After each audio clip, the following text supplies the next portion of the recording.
of our weekly press briefing here at the Executive Management. And I will also like to say, which all of you are happy with Friday, as those of you who are heading to various worship centers to go and worship, to say, pray for the nation, pray for us, pray for the country.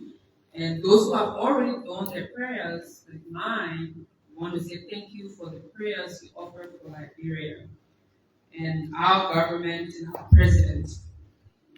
As we've said a number of times since we began this regular nuclear press briefing, the goal and intent is to be able to speak to you all regularly on the issues that pertain to the country. With that, I'd like to again in this manner welcome our friend from Grand Bassa County, Mr. Sepipo Innes of Radio Belgium. You're sorry if I don't pronounce the name very well, but it is a traditional name. But like we mentioned the last time, our goal here is to be able to speak with journalists all across Liberia. Last week we had someone coming in from Cape Mount. The week before we have had Omi, and we've also had Marty. We look forward to getting community radio stations as well involved into the different activities that we do. Today's press briefing will be a very brief one. Because we know today is Good Friday, we want all of you to be able to go back home and connect with your loved ones and at your worship centers as well. So the president has continued his work. He's continuing working even today. He was earlier on saying he went to sympathize with the family in the rehab area who had lost one of family member. And the government this entire week, the government is continuously being formed. As you know, formulating the government take a few times, and especially with the local government that we've started, placing. The president is very excited with the team of people who have been recommended to serve in different positions. And as I said earlier, the president earlier visited the home of the late Steve Bondo in Town in Pinsville, where he went to sympathize. He also expressed deep sympathy to the victims of the River Styx mudslide as he continues to follow through with the disaster management and all the stakeholders involved as they gave him regular updates. You'll be hearing from us later today on the status of that and what specific actions have been taken. He continues to meet different international and local partners in support of the government's agenda. And one of such notable meetings was this week. He had a meeting with MNP Gold, the owners of the BMMC, that is the Deer Mountain Mining Company there in Cape Mount. As you all know, there has been a number of different issues of late. The issues with the riots. One of the things that the president has said, he will continue to follow the situation, and he did immediately set up committees to be able to follow up. Those committees are still working. The Ministry of Labor, the Ministry of Mines and Energy, and all the sector ministries and agencies involved, including the Ministry of Justice, they are continuously following the situation. There was a team that was sent there that spent a number of days there in assessing the entire scope of the situation, meeting with workers, management, community people, and the rest of the community to be able to brief the president on those. There have been some findings in terms of the issue of bad or poor labor practices and other issues that the president is really concerned about.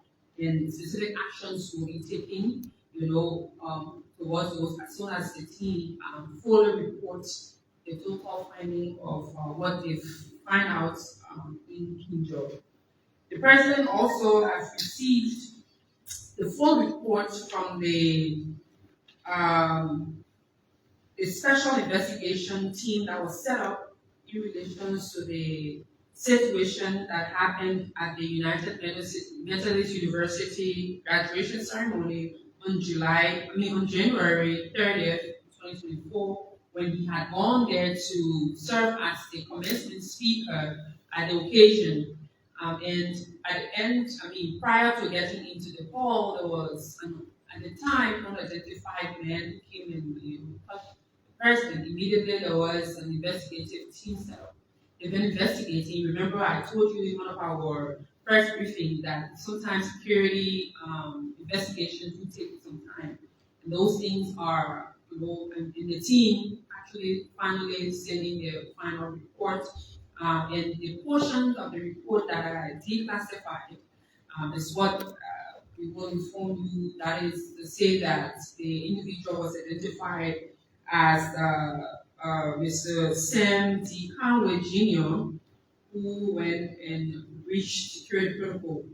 Other details include that there is a recommendation that this individual be charged in violation of the Penal Code of Liberia, particularly sections 14.22 and section 14.23 of both, speaking of offensive touching and reckless endangerment of another person.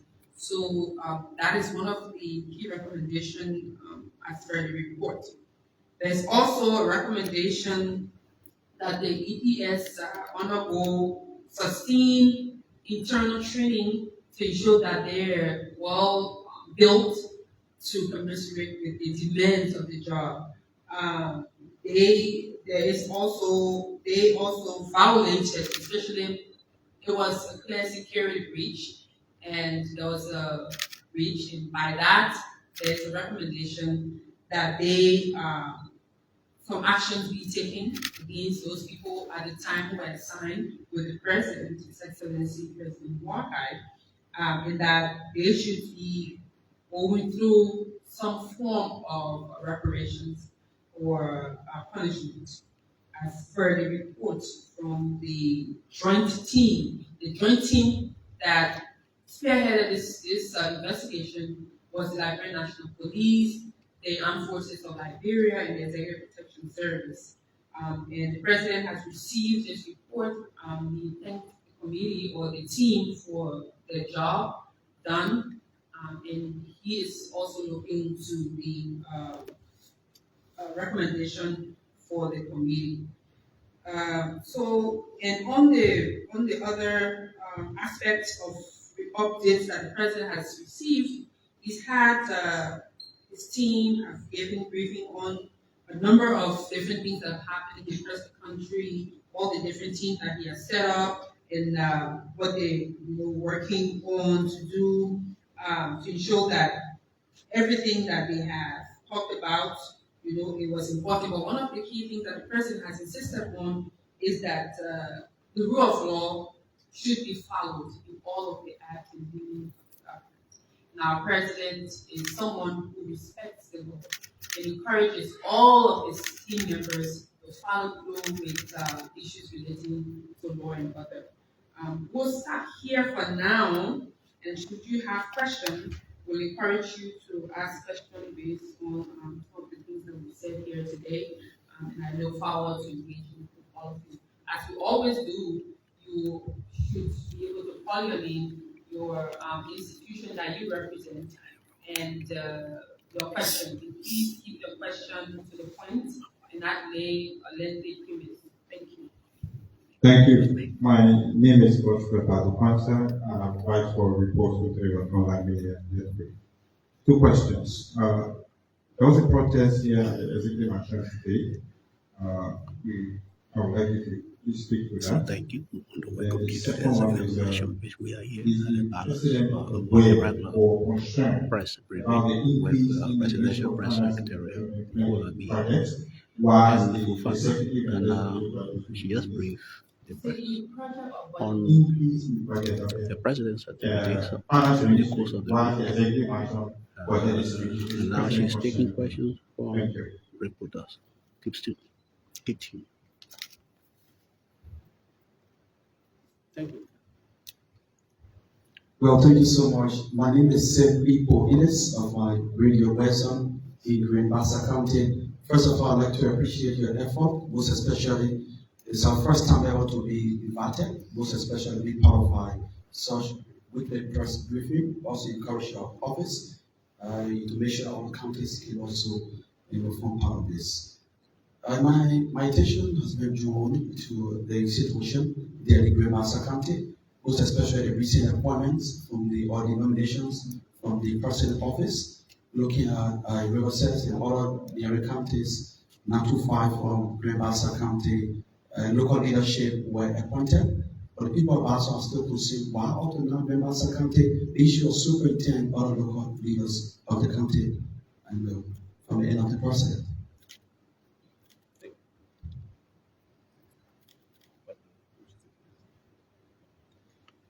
My name is Anthony J. Fan for APC Radio.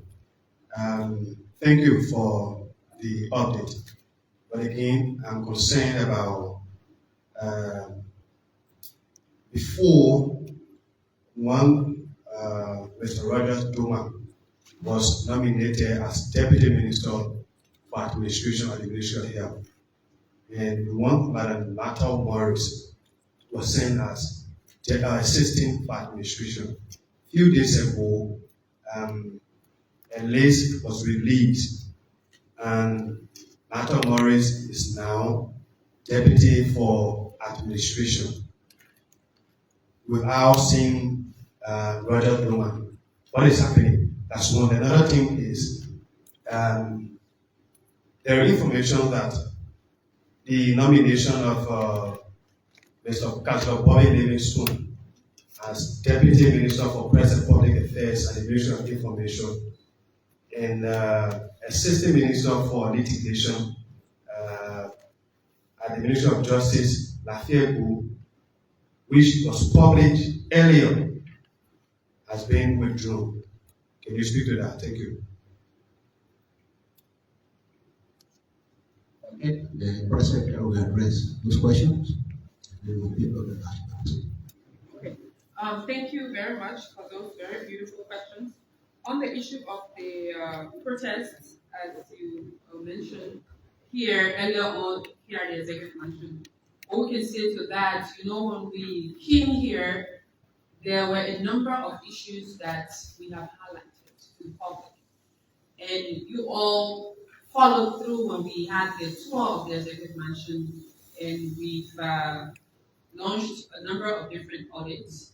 And it's been realized that one of the issues was the issue of personnel and the overcrowdedness of personnel portfolio. And there are two groups of personnel that we have here at the executive mansion. One, they're covered under the Civil Service Agency, and another is covered under the supplementary payroll. Earlier on, you listened to the Deputy Minister for Administration during a confirmation when she did mention of the burning of the personnel that we have in terms of the limitation of resources.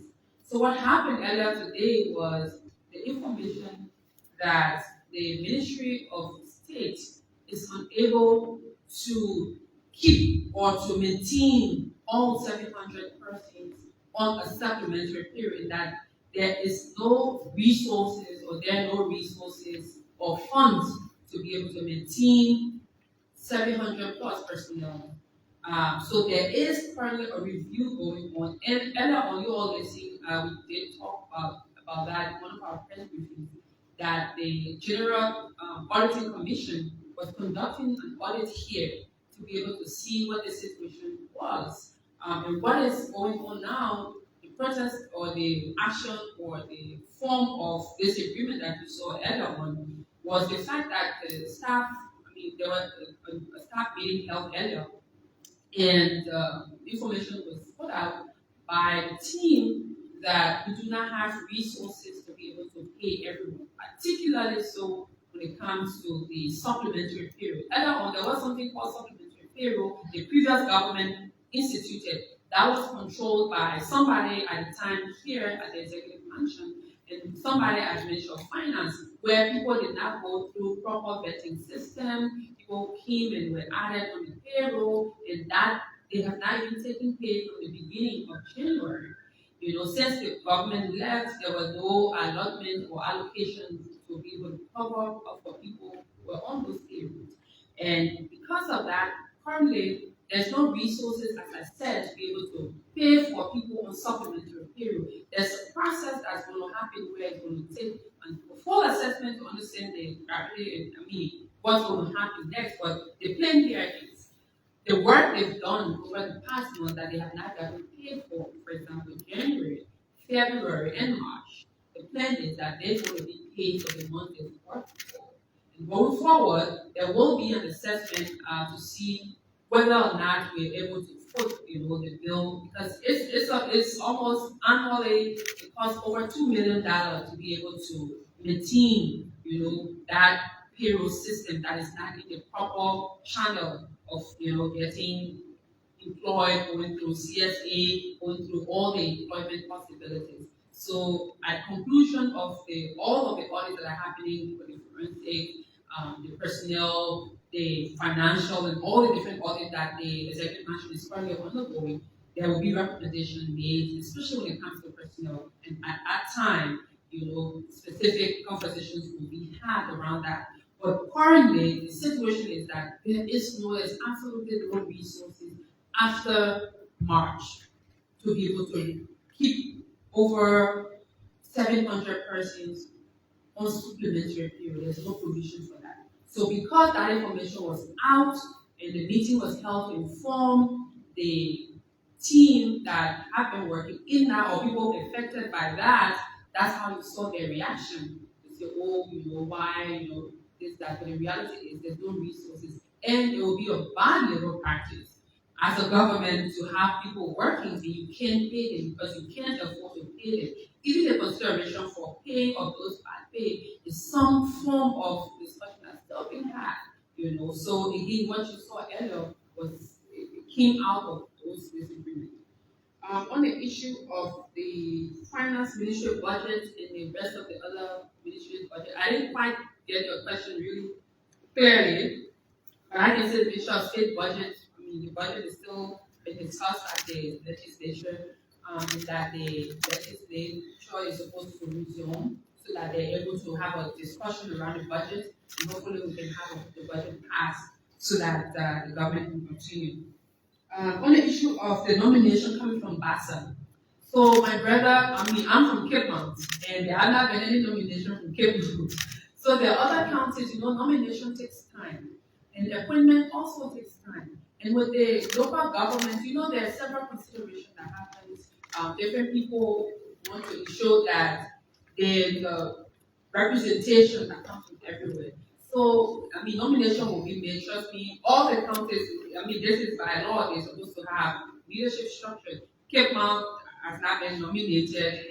The other counties, it's not just Grand Bassa County. So we understand the zest, we understand the excitement in the county, we understand, and we've heard a lot of conversations happening in Grand Bassa. Our ears are also on the ground in other parts of the country that people really want to have the superintendent.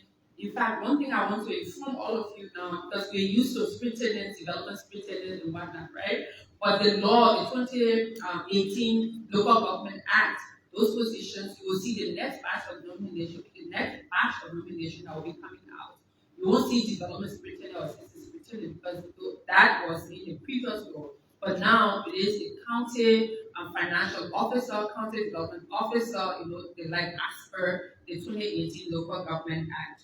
So I encourage people so that when you see the next nomination, you don't say, oh, why are they nominating? Why is the president appointing county finance officer, county development officer? Because that's what the new law says, and that's what is going to be the next batch of local government appointment. And then this is to also say that those appointments of local government that have happened already, and those ones will be readjusted to carry the specific nomenclature that is within the law, the 2018 Local Government Act. Talking about the Roger Doma and Martha Morris nomination, I can tell you, like I've said always, the President of the Republic of Liberia is the appointing authority. He is giving the authority to appoint whoever he wills to work at his will and pleasure, especially at the executive level.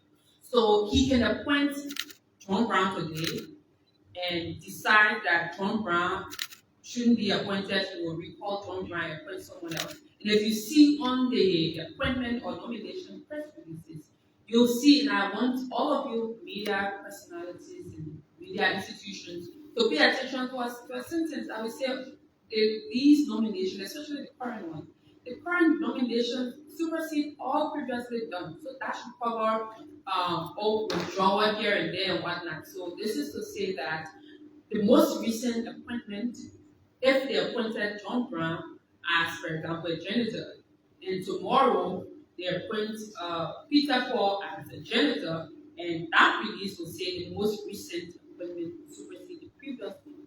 And I understand the concern about the feeling and whatnot, but those other consultations definitely are happening behind the scenes, reaching out to those persons concerned. So on the issue of Bobby Livingstone and Lafayette Councillors Bobby Livingstone and Councillor Lafayette is that right now, as it stands, we have not made any specific appointment in those areas. Once the president made a particular appointment, as I've said, everything else should be covered.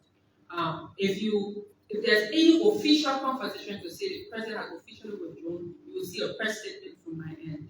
So if you have not seen a press statement withdrawing these individuals or their new persons have not been appointed in those areas, just know that the new changes have not been made. Should there be a reason to recall or nominate other persons in the same position, and that happens, you will definitely hear from us. And that the current and most recent nomination will be the nomination that will stand. Because again, the law of recency, the most recent is the nomination to cover everything. I think those were the questions in the first batch. You can take the last batch of questions. Thanks about Talk about it. You said the reduction of budget. I said the Ministry of State has a budget, and the Ministry of Finance, all institutions have a budget. And where we sit, we are not the one right now. I see the budget has been discussed at the legislature, that you know, right? So that is the information that we have. as far as the president is concerned, the executive management budget is reduced, the legislature budget is reduced, but finance ministry budget has increased. Well, again, I mean, I do not have you. These are general conversations that you have. I do not have the budget in my hand here. But the president, on the president being concerned, the president is concerned for everything. Anything that hampers or relates to developing our country, the president is concerned about it. Yes, ma'am. Okay, my name is Dennis Lipstein. I report for Stone FM and VOA.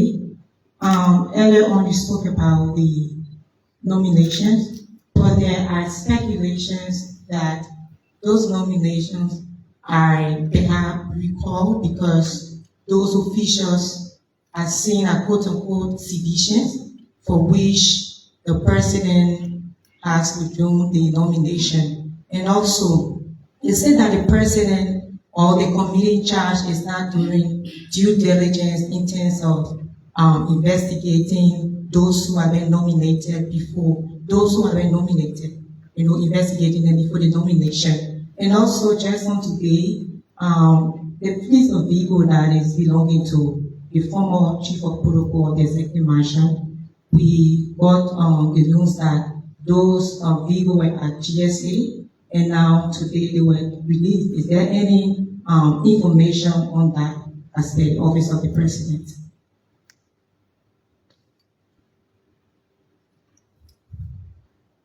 Yeah, Madam Press Secretary, I'm Janet Bobo, and I report for the Heritage newspaper. Wednesday, the Deputy Speaker of the House of Representatives, Thomas Fofana, said the President made an appointment. He named 3 individuals who was allegedly involved in the death of citizens of Lofa County, Fuya. Is he concerned about that allegation?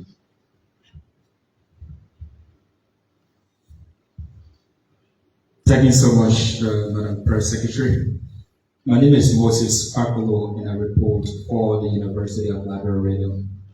I want you to clarify the statement when they said that we should take uh, heed to a sentence in your release about appointments or nominations that all other nominations supersede. I want to know, are you telling us that whatever name is withdrawn or whatever listing is taken down, for instance, do we consider it as withdrawn list? For example, as in the case of the as WAMO at the Ministry of Defense. The second question is, some of the president's nominees have had uh, public resistance. And from the first was a former defense minister, Prince Sorry, did C. you say public what? Public resistance? Yes. Okay, I didn't hear. The first was the former defense minister, Prince C. Johnson, whose nomination despite resistance from leaders or what people believe to be working on the AFL protested against, and nothing was done until it was confirmed. Come to a question now. So the point is, at the Ministry of, that's the Forestry Development Authority, Rudolph Mira is been nominated. There has been countless protestation calling on the president to withdraw his nomination. With previous, is the president willing to heed to that this time around?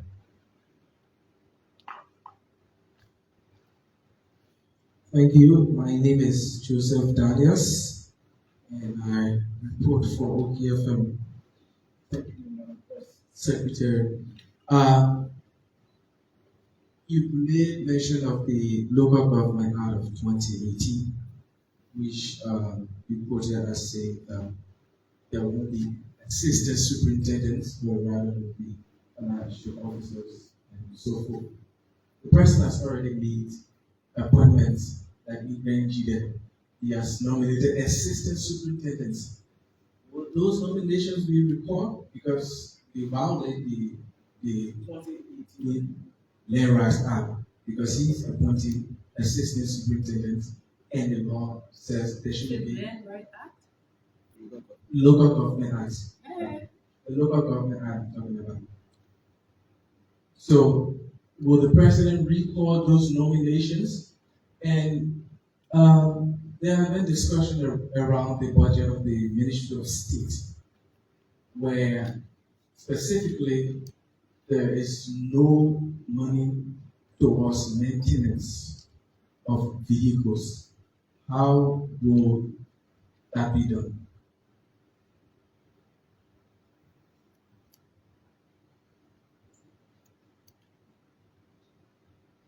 Okay, the Press Secretary will address this question. All right, thank you very much, and I'd like to again thank all of you for the time you take up to come to this press briefing. And thanks to the two ladies, even though the LBC persisted, they will ask questions today, but I will encourage all the women, and please today, again, the institution who've written our offices that they want to cover the executive mansion. As we consistently said, we remain open, we encourage people to send in an application and file through. Please, when you're sending and you're recommending reporters, please encourage the females to be part of those people you will be recommending. And also, please recommend them. Media managers, media owners, please. I'm tired of seeing too many gentlemen faces. We want to see, our sisters. We encourage them in the media area. So talking about the Ministry of State and maintenance issue on vehicles. Well, the Ministry of State does not maintain for own vehicles. It's through the General Services Agency. Even all of the vehicles that you see for the ministry, our vehicle fleets, come through the General Services Agency. So that will be taken care of from that end. On the issue of I think somebody talked about the vehicles that were released. Well, I think the president, I'm not sure in the specific instances that you're mentioning, but everything relating to the presidency, the president is following up on them. He's getting briefing, and as time goes on, you will listen, when you will hear from us on the specific actions towards those. The allegation of involvement of nominees in the death of people in Lopa. Again, this is me just hearing it from you, and I did not listen to Honorable Fala's allegation. And I will encourage those who have facts. You know, this thing about the country is a country of law. So we encourage anyone with facts surrounding people who are involved in any form of criminal activity to please use the law. If we should reach a point where just carrying allegations of people without the facts and just letting it go, even if you have the facts, they're not willing to go to court, they're not willing to pursue these actions beyond the rule of law, is also contributing to the problem. So I encourage anyone with allegations of individuals or nominees who have some, because again, like I've said, countlessly, the president does not know everyone. And I mean, even people who work in HR will not know everyone.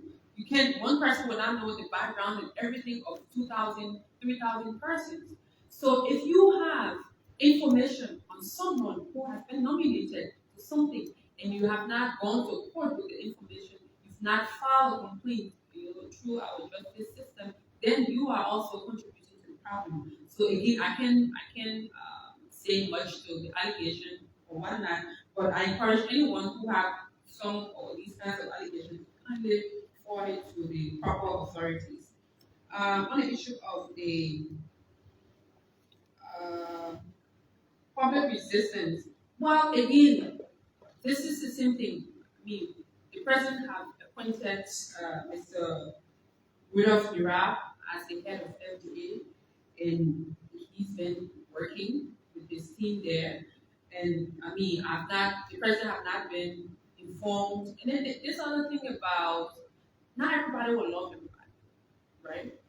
Sometimes when they call John Brown, someone will say, "Oh, I hate John Brown." But if you have valid reasons, you should help the country. Like I said, you should help, forward information to the proper authority. But as yet, Mr. Mirab, the interest of the president, especially in the forestry area, is to ensure Liberia gets a fair share on the dividend that we should be receiving.